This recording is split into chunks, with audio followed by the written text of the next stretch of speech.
Hello and welcome to PSM Speak. How is the budget 2026-27? The poor middle classes, lower middle classes usually look for the adjustments in the income tax, direct tax, whether the tax rates are hiked or relief is given to them. More relief they expect than the relief that they have already. But this time that kind of expectation was not there because already in the last budget 75,000 rupees annual income, those who are getting this much are outside the tax net under the new regime. So more than 1 lakh rupees a month. But how many are there in this country who are getting more than 1 lakh rupees? Not many. So that is not a disappointment. So on that count, budget looks to them it is okay. And for the government and those who support the government, the budget is excellent and great. But looking at the details from the angle of the masses of the people, sorry, unfortunately, the budget, I should say, is bad. Why? Taxes, all right, indirect taxes, GST is taking care of a large segment of the indirect taxes, but direct taxes is important in this budget. But besides these taxes, where are you making your allocations? Which sector? To increase employment, reduce poverty, increase incomes of people, announcing schemes, new schemes, strategies for this, they are not there. On the contrary, the allocations are very poor as not to increase the status quo. Although the status quo is made to be believed that it is all fine, it's not hunky-dory. Let's look at the budget size first. What is budget quantum this year? 53.47 lakh crore.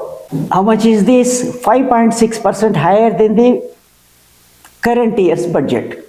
What does 5.6% mean? What is the inflation rate? Although the official statistics say it is hovering around 1%, 2%, but actually, for example, though not directly related, the inflation expectation of the Reserve Bank of India, 7%. If you take it is 7% and 5.6% increase, that means in real terms there is no increase at all. Leave this aside. Compare this with the GDP. As a percentage of GDP, the current year, this year's budget is 13.6%. Against the current year's, that is the previous budget, 14.8%. You may say it's only 1%, 1.1%. What does 1% mean in terms of our GDP? Our GDP is 393 lakh crore. For easy calculation, let us say it is 400 lakh crore. 1% of that means 4 lakh crores. So, in terms of GDP, the budget has come down, not increased. Another thing I should add here that the government's concern is limiting the fiscal deficit to 4.3% against 4.4% earlier. It's good if your revenues are very high and expenditure is also high, still fiscal deficit is low, is good. But when revenues are not ideal, optimal, low, because of various reasons, internal and external causes, geopolitical conditions and our export situation and all that, those details you know that I am not again telling them about. So that's not happening. When revenues are limited, when fiscal deficit is being reduced, what does it mean? Low spending. The very size of the budget itself says, and this adds to the point that the government concern is reducing fiscal deficit, spending less. Also, the government boasted that the debt GDP ratio also is low. It was 56.1% current year, and budget year it seeks to bring it down to 55.6%. That means government is not willing to borrow, want to stick to fiscal consolidation, take the reforms further. which means allocations are low. When allocations are low, what would be the results? Then let's look what are the resources with the government within the given constraints, within the given budget limit. There are essential expenditure. Financial Commission grants 7% to the states. States share in central taxes 22%. Then interest payment on the borrowings, that is 20% of the budget, and subsidies 6%, pensions 2%. These things add up to 57%. What is remaining in the budget? 43%. And then if you are allocating, as the government did, 11% to the defense. I'm not saying it should be that much or that high or low. Just I'm giving you the data, statistics. Then what is left with the government? 32%. So it has to maneuver within the 32%. As a result, the health sector got 1,04,000 crore rupees. This is equal to 0.26% of the GDP. Whereas the World Health Organization suggested minimum 5%. So where are we? The central government spend is 0.26% of GDP. And if you put the states also together, it doesn't go much beyond 1%. Then education spending, 1,39,000 crore. That is 0.35% of the GDP against 6% expectation. State spending also should be added, all right, but still then that is nowhere near the 6%. Then VBG Ramji, government's promise is 125 days work.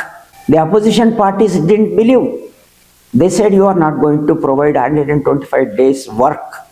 That is wrong. You turn the demand-based scheme to one of the supply-based. Now that is evident in the budget allocation.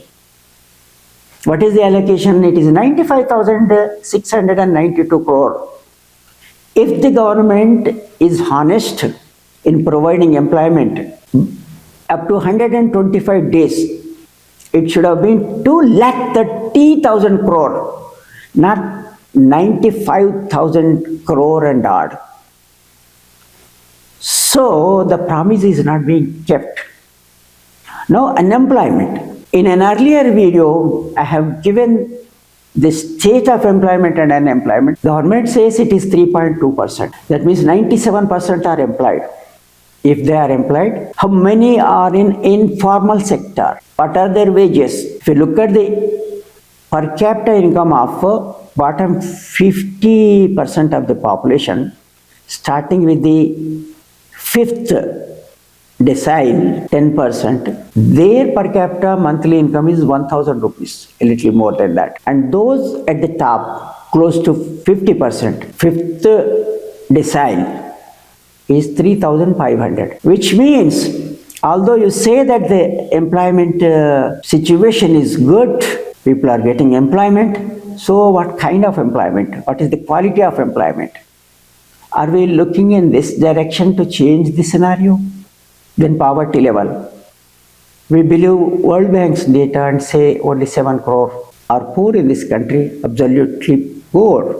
But the other details I have given in another video explaining about the poverty in the country, which proves that the figures are not correct. Poverty is widespread, much more than what is being projected. So the budget hasn't done anything for these things. Allocations in the sectors which result in the welfare of the people, development of the people, but simply it is relying on the growth.